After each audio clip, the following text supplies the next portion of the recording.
Good afternoon and welcome to the Tech Central podcast. My name is Daniel Robus. I'm your host for today's episode.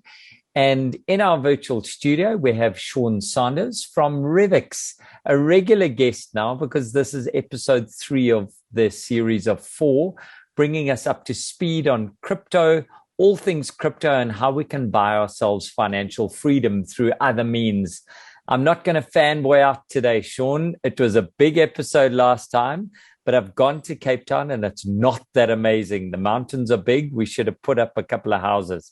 No, I'm joking. I've just returned, and I must say it's an absolute privilege to spend time in the mother city. Have you had a busy Monday now that we are almost at the end of November, 29th of November? Hey, Daniel, 29th of November. It feels like we've had 29 Mondays this month. Not bad days, just super busy days. So not complaining at all. I mean, as a business, we've skyrocketed this last year. I think we've grown almost 1,000% since the 1st of January. So, as a founder of a business, you sort of pinch yourself every day when this is happening. I'm just very grateful for what we've achieved. That is amazing. How are you dealing with the change around the office? What's the vibe like? How are you keeping the new employees part of that Revix culture, which I know you hold so highly? Doing a lot of different things, I suppose, because we do have a lot of new faces around the office. I think having people buy into the culture, as in, you're the ones, every single person within the business, forming this culture. So your attitude when you walk in the door, what is it? How do you interact with other team members? It's not just how you communicate, but it's also, what you're saying. Like if you're wanting to be a negative Nancy, leave that at home, really come into the office with positive vibes. I mean, I can go through a list of 101 different things, but it's tricky. I think keeping culture as your business grows and scales is incredibly challenging. I'm certainly faced with that challenge today, and I can't say I've got the solution just yet, but I'm working on a whole bunch of different opportunities, and hopefully one of them pays off quite nicely. Brilliant. You know that we've been watching your growth. You've been all over here. Can I ask you what keeps you grounded? Because you haven't got an ego yet, and I'm hoping it never comes. I hope you stay honest to Sean, but what keeps you grounded that doesn't allow these newspaper headlines and these podcasts that are going about you and all things to become all about Sean? How do I respond to that? Firstly, I don't believe that this has been my success. This has definitely been our success as Revix. And I'm not just saying that. It takes 101 people to build a business like this. And it has taken 101 people, literally, to build a business like this. Lots of money's come in. I've had investors that have supported me along the way. I mean, it's been sort of everyone that's built this so far. It's not really just me. I'm leading the ship and sort of saying, well, listen, this looks like a good direction. That looks like a good direction. And I mean, that's going to be what I'll be doing into the future. I think ego comes about, it seems, at least in my opinion, when you think you're the one that's doing it and you're the one that's, people are disposable and you can sort of just, do everything yourself. And fortunately, my mindset's certainly far from that. I really know that I deeply know that I couldn't achieve what we've achieved today without my team. Awesome. I'd like to meet them one day. They sound like a really awesome bunch of people. And I must say, the correspondence that's coming out from the company is engaging and easy to read and easy to understand. It's really written for me. It's not written for someone with an MBA and a finance track in mind, which is plaudable. You've been on a number of panels and you've been in a number of news places. Not only, I don't have exclusive interview rights with you, and you were on an R&B panel talking about the future of finance. What was that all about? That's getting very formal. Oh yeah, no, this is getting a lot more serious and a lot more fun actually. So decentralized finance is this one area of the crypto world that's really grown over the last 12 months. I mean, I was on another podcast about 12 months ago, and I remember saying, hey, listen, this DeFi thing is growing. DeFi is short for decentralized finance. At that point in time, there was maybe about $600 million that was locked away in these different DeFi protocols. And I'll talk a little bit about what a DeFi protocol is in a moment. And, over the next 6 to 8 months, it just blew up. And I'm talking now, you're sitting at between 70 to $80 billion that's sitting within these DeFi protocols. Now, what is decentralized finance? So another term for decentralized finance is open finance. And the idea is really looking at the traditional financial system today and saying, okay, well, how do we do everything that the financial system does without all of these intermediaries. So how do we remove the bank? How do we remove the insurance company? How do we remove the loan broker, the property broker, all of these different things? And when you start looking at programs, just like those that you can have on your phone, you go, okay, well, maybe this is actually possible. Maybe you can do like peer-to-peer loans, or maybe you can do peer-to-peer insurance. And this is ultimately what's happened. You've had these protocols, which is a fancy name of really just saying programs that have been built that run on top of blockchains that enable myself, Sean, together with maybe another 1,000 people around the world to give you, Daniel, a loan.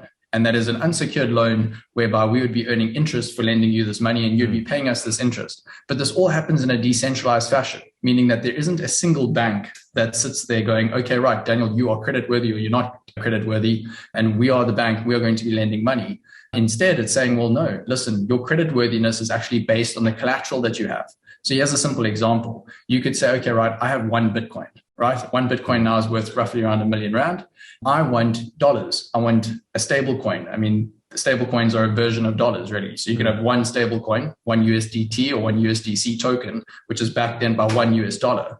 And you could say, well, I want that because, I need to be able to live my life, but I don't want to sell out of my crypto. So you could go to, let's say, Aave or Compound, which is one of these decentralized money market protocols. I mean, now I'm getting all technical with financial jargon, but you can essentially go to one of these protocols, one of these programs, and say, okay, right, I'm going to give you this one Bitcoin as collateral. I'm giving you the protocol, the program, this Bitcoin as collateral, and I would like to borrow some USDT. And I can go and borrow, say, 500,000 rands worth of USDT. So I've put up 1 million rands worth of collateral in the form of Bitcoin, but I've borrowed 500,000 rand in the form of USDT. Sean has been the one that's lent you the 500,000 rands worth of USDT, and I earn an interest from it. Now, should for whatever reason Bitcoin's price plummet, at least that collateral is there and it's over collateralized. So this is the exact opposite of the current financial system where, for every dollar that you put into, or every rand that you put into a bank, they lend out 99 cents. This is the exact opposite. For every 1 rand that gets put into one of these decentralized lending pools, 50 cents gets lent out. So I'm getting carried away with sort of one particular area of DeFi, awesome. but it's absolutely mind-blowing when you start going, this entire system can work in a peer-to-peer fashion over blockchain networks without any intermediaries required whatsoever. And if you think about this, and this will be the last point I mentioned, I guess just talking about DeFi in particular, you look at big cities, right? Any big city, and the tallest buildings are insurers and banks. And there's a reason why those are the tallest buildings. Because they take so much money out of the system, right? Somebody's paying these banks, these institutions, and that is you. Every single time you take out a loan, every single time you take out a mortgage, every single time you do absolutely anything with your bank, they take money from you. And the same goes obviously for insurers and all the other financial intermediaries. Now, if there are programs that essentially reduce the friction and remove the middlemen, that's what DeFi is looking to accomplish. And that's why people are getting so excited about this space. And that must have gone down like the Zeppelin in an R&B discussion. What do you think the reaction is from formal banking sectors now? They want to be part of it, believe it or not. I mean, that's the interesting thing. Remember, a bank is never a single face. It's a whole bunch of people that want innovation to come about. But because of this big bureaucratic system, not much really happens at banks. I mean, that's unfortunately the case. But I think banks are waking up to the fact that they're not going to be around forever. And they're moving more into the sort of regulatory layer, if you want to call it that. So they enable fintechs like Revix and all these other sort of up and coming emerging financial platforms to operate on top of their banking platform. And I think that's very powerful. And I mean, RMB is certainly, thinking that way as a standard bank. That's amazing. So they have acknowledged that the game is changing and they need to get into that change in one way, shape, or form so that they can facilitate that. What do you think that means for me? What does it mean for the everyday user? For the everyday user, and this is not going to be something that happens overnight, but over time, financial services are going to become a lot more affordable. So currently, when you go and you take out, let's say, a mortgage, instead of you paying this ridiculously large origination fee to get this mortgage, that's going to cost you next to nothing. Why? Because there's going to be competition out there from these decentralized protocols. And there's so much jargon in the crypto space. I almost want to sort of rewind and go to the beginning and go, forget about this DeFi term or forget about the idea of a protocol or any of that. It doesn't matter. If there is competition in a market and you've got these sort of non-intermediary based systems, which is ultimately what crypto and blockchain are looking to build, then all of a sudden you're reducing this friction, you're reducing all the costs, and that's better for the end consumer at the end of the day. So I can go to the source of the money and I can get it before anybody else has to get in the way, adding on their extra layers for it. So if I'm essentially buying a house, I can get a loan on a house right from the originator of the money and therefore cut out those unnecessary costs. So when we talk around hedging against inflation, how does crypto then fit into that? Again, what does that mean for me as an individual? So inflation is one of these interesting things because you don't experience the pain all in one go. It's this gradual pain that you experience every year. The best way I can sort of describe inflation is when you go speak to one of your grandparents and they go, oh, back in my day, I used to go to a movie for, I don't know, 5 cents. Yeah. Yeah. And you used to be like, that sounds crazy. Ha, Gran, you're so funny. Or grandpa, like, that's bizarre. But that's inflation. It's not that the movie ticket became more valuable or more expensive. I mean, sure, more expensive in Rand terms, but it was actually the Rand became worth less and less and less and less over time. And it's the same with every other fiat currency. So every other currency that we know today, like dollars or pounds and all the rest. But it's that slow drip which eats away at your wealth. And it is a consistent sort of in South Africa between 5 to 10% inflationary drip that occurs every single year. So how does crypto protect you potentially against inflation? I mean, it's still the start really of this inflationary episode that we're experiencing.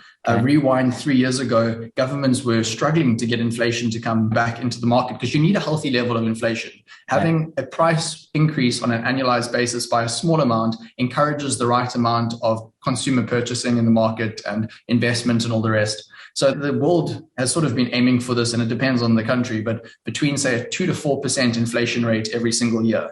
And now all of a sudden you've got all this money printing that's taken place. In fact, you've had 20% of the world's dollars that are in circulation printed within the last 18 months. Now that's an insane characteristic. We've never been here before.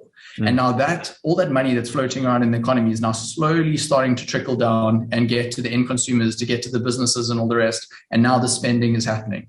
And you're seeing prices start to rise at a rapid pace. And I mean, if you start coupling that up with the supply chain issues we've been facing, the increase in oil prices, all of a sudden you've got sort of this perfect storm of, I suppose it's not necessarily the risk yet of hyperinflation, but we are looking now, okay, wow, maybe 7 or 8% inflation per year, 7 or 8% price rises every single year is then something that we're going to be experiencing.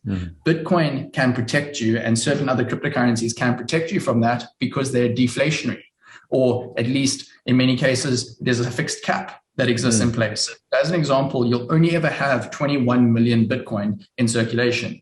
Now people go, oh, but they're digital, you can just create more of them. No, you actually can't create more Bitcoin. You can go and you can create another digital currency, just like you can go create another digital copy of whatever photo you've got on your computer. It doesn't mean that that's still the original. And with Bitcoin, because of its blockchain structure, you're going to have you could know this right now if you had to go look it up. You've got an inflation rate of roughly around 1% a year because of all the new Bitcoin that enter the system. And they will end roughly in, I think it's 2125. That's when the last Bitcoin will ever be mined. So that deflationary impact of having less Bitcoin come onto the market every single year, that's what creates the sort of deflation or this inflationary hedge with Bitcoin. Okay. Oh, that's interesting. So the crypto market is somewhere we can look at just to protect our wealth from a growth perspective and not being eroded away. So that excess size where we excess money, we should be looking at places to put this where it can be guaranteed growth. That's really going to be interesting discussions you're going to be having. Has this gone to the macro level? Are countries now adopting this? Oh, yes. This has happened with El Salvador. They've adopted Bitcoin as legal tender. Now, what does that mean? That actually means that if you had to walk to a merchant on the street and say, listen, I want to buy this Coca-Cola, I want to buy whatever it may be, the merchant has to accept Bitcoin. They can't say no to accepting Bitcoin, which is a really big step forward. Now, there's other South American nations that are looking to accept Bitcoin as well as legal tender. There's even talks that Japan would be open to exploring Bitcoin as legal tender. And the thing is that should this, and who knows, right? This is still early days, but should this be a success? And should Bitcoin continue to grow in value like it's grown? Should more adoption happen where more countries adopt Bitcoin? it just becomes a self-fulfilling prophecy over time, where all of a sudden you've got more involvement and all of a sudden the network's used more and that drives prices up even further. And then all of a sudden other countries come on board and that drives more people onto the network. And you've got sort of this bubble up effect. And it's not a bubble up to a point of exploding, but you've got this bubble up effect where all of a sudden you've got a lot of people at an accelerating rate entering the crypto space. And that's how it gets mainstream. I think when people stop talking about Bitcoin in the way that we talk about it today, that's when we'll know it's mainstream. So when it's in hushed tones and people don't know what's going on, it's still there. If we go back to El Salvador, are they on the cusp of doing what Norway did with the oil and generating huge value for their country because they're early adopters and they've got this? Or is it just another investor that's just made an easy way in? What do you predict for El Salvador? I mean, it is still very early days. Look, I think they've done something that's very bold. And if it pays off, it could completely revolutionize that country. I mean, they're actually looking at creating a Bitcoin city, believe it or not. And this is something that I'm not going to make up. They actually are looking to have a tax-free city that is powered by Bitcoin. And ironically, there will be a Bitcoin mining rig because at the end of the day, remember, Bitcoin uses sort of what looks like computers or these GPUs, really ASICs as they call them, that are solving mathematical equations. And really all it is, CPUs burning really hot and they require a lot of energy. But now the way that they're going to be powering probably one of the biggest mining rigs in the Southern Hemisphere is by putting a mining rig on top of a volcano, believe it or not. And that's something I'm not making up, right? So you'll have this geothermal electrification of this mining rig. And essentially the Bitcoin that's produced from this mining rig will power the city. And it's too wild for words, but hey, listen, if you went back, say 25 years and you said, hey, listen, Dubai, country of oil, or city of oil, should I say, you're going to build the tallest building in the world. You're going to build literally a world that exists as a landmass around it. People go like, that sounds pretty nuts. I mean, I think it's pretty much the same thing here. I can't wait to follow that. What do you think it means for us in South Africa? Where are we on this adoption program? We've got a lot on our plate at the moment. So give me a little bit of good news. Come on, Sean. Look, South Africans do like Bitcoin, I can tell you that, and they like crypto in general. I mean, we've got over 3,000 registered users, all of which are South African. So you've definitely got interest in this country. I mean, there's a bunch of stats that gets thrown around, and I don't know how true they are because there's no sort of formal census that's done in South Africa on what proportion of the population owns crypto or what proportion don't own crypto. But I can tell you right now, with a depreciating currency, and I mean, the Rand's taken one hell of a beating over the last few weeks and months, that's led to more people wanting to get dollar exposure or offshore exposure, just anything that takes them out of rands. And that's where crypto becomes quite appealing to the local market. And, you've seen that accelerate over the last few weeks. I mean, as the Rand got to that 16 Rand 30 versus the dollar and this new variant that is meant to be the South African variant and all the rest, I mean, there's a lot of money moving into USD assets and crypto is one of those. And tell me, now that we're talking around investing in crypto, we're talking around how we're taking this to all sorts of areas in our life, blockchain, part of the supply chain, part of proof of who we are. The use cases are endless. How does the metaverse now fit into this growth? Is it an inhibitor? Is it an accelerator? Where does this fit in, do you think? I think it's an accelerator. And I mean, I think I must also just mention that I think that the metaverse has been around for a while. Okay. Only now is it something that we're really talking about. And you're seeing increasing investment into the space as well. So I don't know if Mr. Zuckerberg had all of this planned out. And if he did, he's a mastermind. But I think it's a bit more sort of just serendipity coming together. So, I mean, Facebook ultimately created a big portion of the metaverse, right? I mean, sure, the online gaming world was there before where people would sort of have their own avatars and they'd have players online. You'd have online chat rooms and forums. You had MySpace as well for a while. But it was really only when Facebook became a thing did people take their real world persona and sort of create the digital replica or version of that. And obviously, I mean, it's a slightly more refined sort of good highlight reel vibe that you have with that digital persona. But that was the start really of this metaverse that we know today. And then from there, you had Facebook acquire Instagram and you had them acquire WhatsApp. You had them acquire Oculus. Now, Oculus is that headset that you can put on and essentially enter some sort of a virtual reality. And you've seen all these acquisitions and you've seen the strategy build out. Now, think about it. If you communicate with people, more often than not, you communicate through WhatsApp, right? I mean, that's a digital means of communication. If you repost stories about your life and, celebratory moments and occasions, you are doing that through either Instagram or Facebook, generally speaking. So this entire digital persona that you have is now being created through these Facebook entities, or this Meta entity now, because remember, Facebook's renamed to Meta. And that's now all coming together to say, okay, right, well, Facebook's now positioning itself as the one to spearhead what this metaverse could be like. So all of a sudden, going to concerts that wouldn't be necessarily in person would happen online, perhaps through an Oculus headset. I mean, you've seen Travis Scott recently have 2 concerts, and Kanye West released his first album, or his last album, should I say, through online metaverse, right? Through a digital universe. And all of a sudden, you've got big luxury brand names, the likes of LVMH, which owns Louis Vuitton and Moet Hennessy. You've got Kering, which owns Gucci and Balenciaga and a few other big brands. Their CEOs, and I mean, these are the most luxurious companies in the world, the names of the biggest names that exist out there, right? You've got the likes of Cartier falling into that and all the rest. They're coming out to talk about this metaverse actually requiring digital luxury goods. And I mean, being able to walk around with, say, your Louis Vuitton gun or your Gucci shoes within a video game is now something that's actually being spoken about, right? Being able to buy skins for your character was so 2010. All of a sudden today, it's actually being able to take the real world and, all the ostentatiousness and luxuriness that you have in the real world and apply that then to the metaverse. And then you go one step further, and this is where things start getting a bit weird, if that's not weird enough, because I think that is pretty weird to start with. But now we're entering a world as well where you may actually build a virtual home in the digital world. Okay, so now you want to build this virtual home. Who designs it for you? Okay, right. Maybe you hire an architect or a digital designer that then goes and builds that for you. How do you pay them? Do you pay them in the physical world, or do you pay them in the digital world? And all of a sudden, along comes crypto, because crypto at the end of the day is sort of the currency of the internet. And all of a sudden, then that's where crypto comes in. Now, perhaps you don't have enough money to pay this digital architect, and you need a loan. So how do you go do that? Back to our little DeFi world.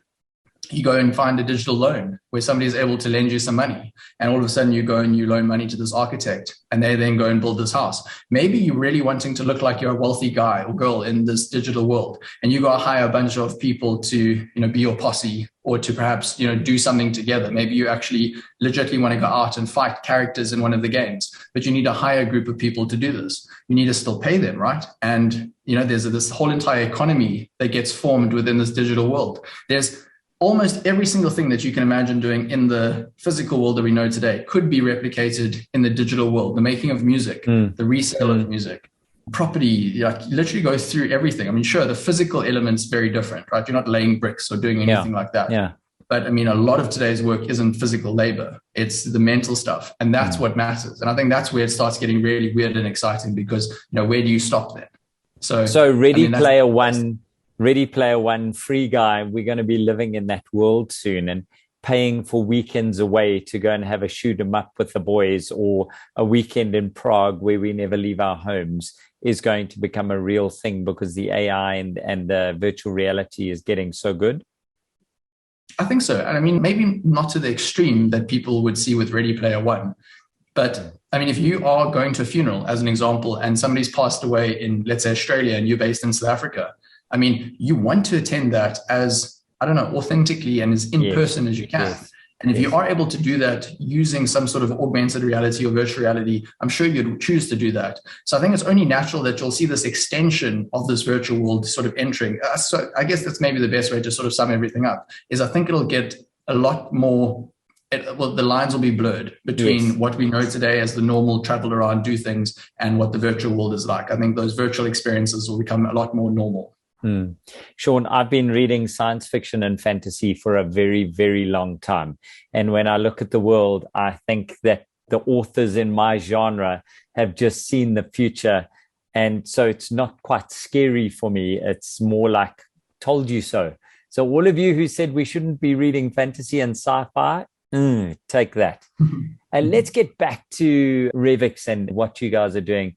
November is traditionally a transactional month, people getting ready for December, and we've got insane sorts of specials going on, driving transactions.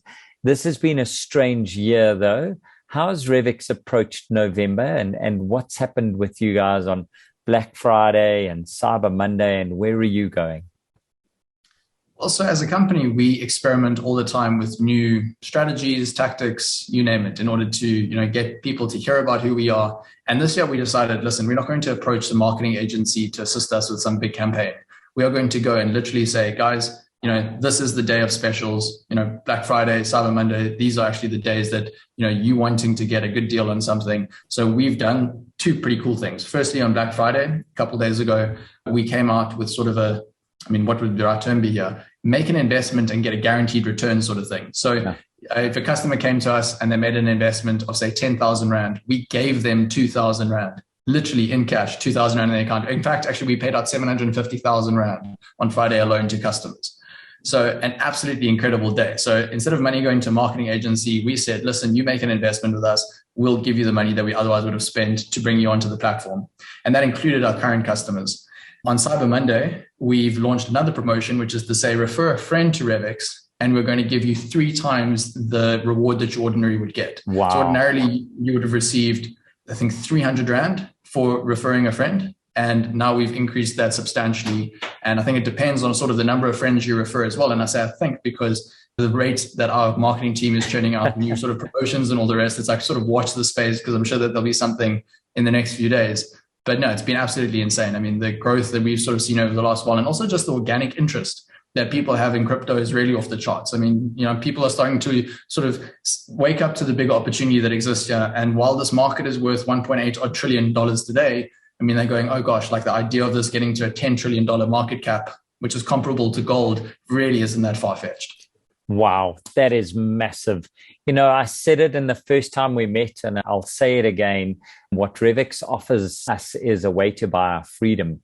And if you are listening out here and you haven't yet gone onto the platform to have a look at crypto, it's not too late. Don't miss out. What Sean is offering and what the team is offering is a real alternative to a job just over broke. And, the team's taken the time to make the interface really good and really easy to understand. Are we getting any adjustments in that this year, or are those coming out in the next year? The dev team have literally been working nonstop over the last 3 months. And what's the date today? The 29th. So I think when you're listening to this, it may be the 30th or the 1st. We hopefully will have a mobile app out very, very soon. And that's sort of the next big development for us. We do have a DeFi bundle coming, a Meta bundle coming, some really other exciting investable products. Because at the end of the day, I mean, our goal at Revix and our mission really is to say, hey, listen, you as an everyday person, you don't need to rely on other people to manage your money. Investing is actually not that out of reach. Now, don't get me wrong, investing in bonds, investing in private equity, venture capital, it is all out of reach at the moment. But our job is to sort of make all these alternative asset classes, as well as some more of the traditional asset classes, more accessible. So, hopefully in the future, if you say, listen, I would love to invest in decentralized finance, we can make that a reality and make it really easy for you to do that. We don't want you to be irresponsible with your investing. We long-term greedy. We want you to be wealthy into the future and to be wealthy with us. So, we always say start small. Don't overinvest. If you are waking up in the morning worried about your investment, you've got too much in that particular investment, take some money out. Investing is a long-term game. A lot of people want to get rich quick in crypto. I'm telling you right now that I don't know many people that have got rich very quickly in crypto. I know a lot of people that have got very rich over the long term in crypto. And that's sort of that's what I apply to the crypto space. Look at the long term and, look at that longer term trend. And that's really what matters. I love what you said there. And you said it in our last podcast as well, long-term greedy. And I think greed has a negative connotation. What I've changed it to is a long-term outlook for financial freedom. And the traditional ways have been shown to us. Our parents have all lived them. And if that's how you want to live, that's okay. But maybe there's an alternate option which could give you something a little bit quicker. So, Sean, that's a very exciting space to be in. I'm still quite confused by the metaverse, but generally my understanding is lower than most people. So when I understand it again, you've done a great job. Is there anything that you wanted to let everyone know as we're going into December? Any summary for a December message before we let you go? Yeah, I think maybe the last thing I'll say this year is then on to your last point, which is, or at least trying to answer your last point and work around all the jargon that's within the space. I think and I'm certainly guilty of this, when you enter a new industry, and that could be the crypto space, that could be AI, it could be one of all these different industries, there's loads of jargon to get over.